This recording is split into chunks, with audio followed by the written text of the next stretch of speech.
Hello! You already save a lot of money every year thanks to our videos, so save on car parts too. Buy them on the Mr. Auto app. Shipping is free.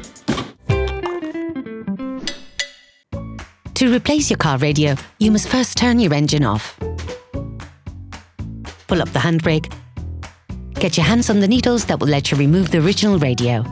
Insert them on both sides of the radio in the holes provided for this until they lock into place correctly. Pull on both of the needles at the same time to remove the radio.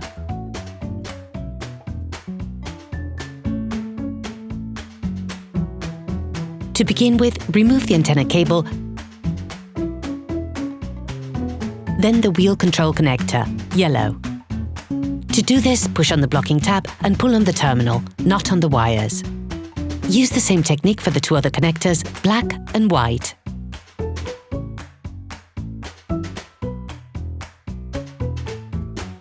Put the rack provided in place with the new radio, slipping the wires inside beforehand.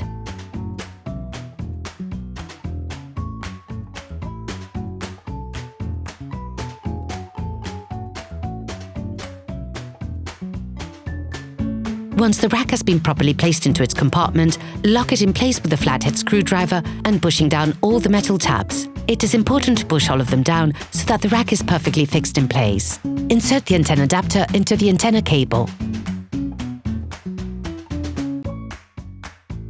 Connect the new radio. The keyed connections will help ensure that you don't make a mistake when assembling the black and white connectors.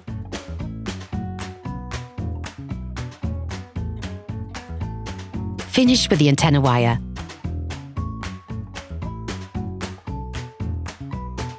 Slide the radio into position without pushing it in too hard.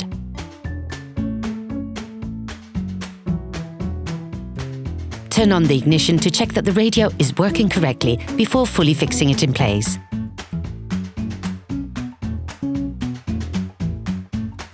Operation completed.